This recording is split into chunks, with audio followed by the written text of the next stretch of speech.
हाँ तो बेटा इस क्वेश्चन में बोला हुआ है एक बॉब है बी और पेंडुलम ए बी है, ठीक है। It is given an initial velocity under 3gl in horizontal direction. Find the angle made by the string with the horizontal when tension in the string become zero if A B is massless string. बेटा मैं इसका diagram बना रहा हूँ। उसने क्या बोला, थोड़ा सा हम नीचे बना लेते हैं डायग्राम, क्योंकि ये जो डायग्राम है थोड़ा बड़ा बनेगा ना। जैसे यहाँ पे मान लेते हैं स्ट्रिंग, ठीक है। ये अपने पास एक पेंडुलम था, ठीक है। इस पेंडुलम को हमने वेलोसिटी दी, एल लेंथ थी इसकी वेलोसिटी थी √3gl।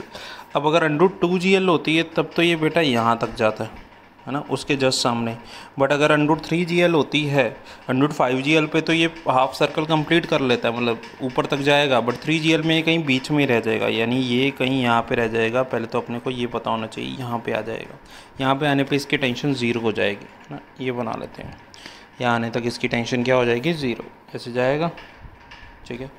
अच्छा, तो ये जो उसने हॉरिजॉन्टल के साथ एंगल बनाया है वो है बेटा ये वाला थीटा। ये थीटा हमसे पूछा हुआ है, ठीक है। लेंथ इसकी कितनी है बेटा, लेंथ इसकी एल है, ठीक है। अब कभी भी ऐसा क्वेश्चन आता है तो हमें दो इक्वेशंस अप्लाई करनी होती है, एक तो एनर्जी कंजर्वेशन और दूसरा सेंट्रीपिटल फोर्स या सेंट्रीपिटल एक्सेलरेशन की, है ना। तो पहले हम सेंट्रीपिटल एक्सेलरेशन की इक्वेशन देखते हैं। इस पर कौन सी फोर्स बेटा लग रही है, एक तो mg लग रही है, दूसरा स्ट्रिंग में टेंशन t होगा, ठीक है। और ये इसको क्या प्रोवाइड करेगा, ये इसको प्रोवाइड करेगा mv²/r ना। तो mg का इस डायरेक्शन में कंपोनेंट बेटा क्या आएगा, mg का इस डायरेक्शन में कंपोनेंट आएगा mg। ये थीटा है तो बेटा ये कौन सा एंगल होगा, ये होगा 90 माइनस थीटा, है ना। ये जो मैंने एंगल थीटा लिखा है एक्चुअली में ये क्या होगा, ये होगा 90 माइनस थीटा। ये तो तुम समझते हो ना, ट्रायंगल बनी होगी तो ये थीटा है तो ये कितना आएगा, ये अपने पास आएगा 90 माइनस थीटा, तो 90 माइनस थीटा, ठीक है।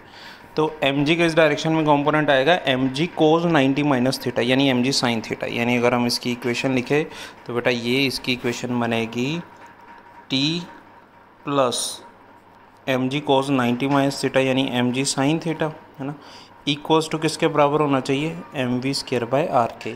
अब हम बोल रहे हैं कि इस पॉइंट पे पहुंचने पे टेंशन ज़ीरो हो गई है ना, तो टेंशन हो गई है ज़ीरो।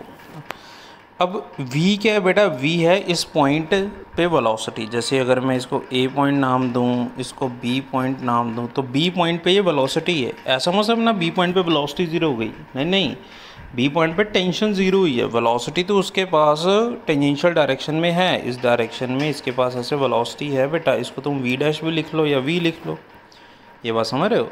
ये अभी और ऊपर जाएगा और ऊपर जाएगा और प्रोजेक्टाइल बन के ये ऐसे नीचे गिर जाएगा। एक्चुअली में इसका मोशन ऐसे होगा ना। तो अब मुझे बताओ अपने पास पहली क्वेश्चन क्या बनी, पहली क्वेश्चन अपने पास बन चुकी है कि v² की वैल्यू अगर मैं तुमसे पूछूं तो v² की वैल्यू अपने पास आएगी g/r साइन थीटा, या v की वैल्यू बेटा अपने पास बनेगी अंडर रूट में g/r साइन थीटा। ये बन जाएगी वेलोसिटी उस पॉइंट पे। अब हम लगा रहे हैं एनर्जी कंजर्वेशन। एनर्जी कंजर्वेशन किस पॉइंट में, ए और बी में। ए पॉइंट पे अपने पास ऑलरेडी वेलोसिटी है √3gl, तो यहाँ पे सारी की सारी काइनेटिक एनर्जी है ना। अच्छा, बी पॉइंट पे जाएगा तो काइनेटिक भी होगी प्लस पोटेंशियल भी होगी, है ना। बी पॉइंट पे काइनेटिक भी होगी प्लस पोटेंशियल भी होगी। अच्छा, काइनेटिक तो हाफ mv² लिख देंगे, पोटेंशियल कितनी लिखेंगे बताओ ज़रा। तो पोटेंशियल बेटा ये कितना ऊपर गया ना, तो यहाँ पे एक छोटा सा डायग्राम और बना लेते हैं। ये कितना ऊपर गया चेक कर लेते हैं। तो बताओ कि ये पहले यहाँ था, अब यहाँ आ गया। ये एल है, ये एंगल थीटा है और ये भी एल है। तो बेटा इसने जो हाइट टोटल गेन की है ना, मुझे बताओ वो तो एक तो ये एल हो गई प्लस ये वाली हाइट भी तो आएगी, है ना। तो थीटा के जो सामने वाली हाइट आएगी वो बेटा क्या होगी, वो होगी एल साइन थीटा। यानी इसकी जो टोटल हाइट एच है वो अपने पास होगी L plus L sine theta. तो मैं यहाँ पे अब लगा रहा हूँ energy conservation at point A, total energy at point A equals to total energy at point B. तो ए पॉइंट पे तो only and only kinetic energy है, तो हाफ mv², v की वैल्यू रख देते हैं 3gl, तो अंडर हट जाएगा, इक्वल्स टू बी पॉइंट की बेटा बात करें, है ना। तो बी पॉइंट पे हाफ v डैश का स्क्वायर, वो v² तो है ही, v² लिख दो, v डैश लिख दो, जो हमने सॉल्व किया gr साइन थीटा प्लस है ना, पोटेंशियल एनर्जी लिखूँगा तो mgl ब्रैकेट में 1 प्लस साइन थीटा।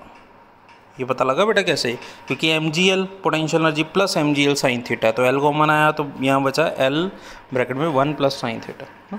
तो बस बेटा ये इतना तुम्हें पता होना चाहिए, बाकी तो अब थोड़ी सी कैलकुलेशन है। m से m कैंसिल आउट हो जाएगा है ना, g से g कैंसिल आउट हो जाएगा, ठीक है।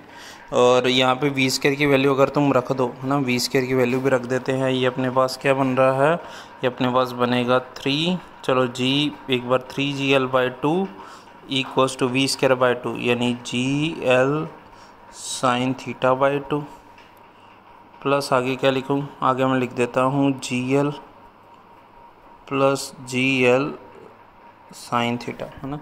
तो बेटा ये gl इस साइड, इस लेफ़्ट साइड जाएगा, तो अपने पास g से g तो कैंसिल ही कर दो है ना। ये 3l/2 है और ये l है, तो l/2 बेटा बचेगा और इधर अपने पास 3l/2 बचेगा। यानी मैं यहाँ पे इसको अब सॉल्व कर रहा हूँ, लेफ़्ट साइड लेके जाओगे तो यहाँ बचेगा 3l/2 माइनस l यानी l/2, और ये l sign theta by 2 plus l sign theta, तो ये ऐड हो गया बेटा कितना हो जाएगा 3l साइन थीटा बाई 2। तो हमसे पूछा गया था बेटा साइन थीटा, तो साइन थीटा का जो आंसर आएगा वो अपने पास हो जाएगा 1/3। साइन थीटा का आंसर क्या आएगा 1/3।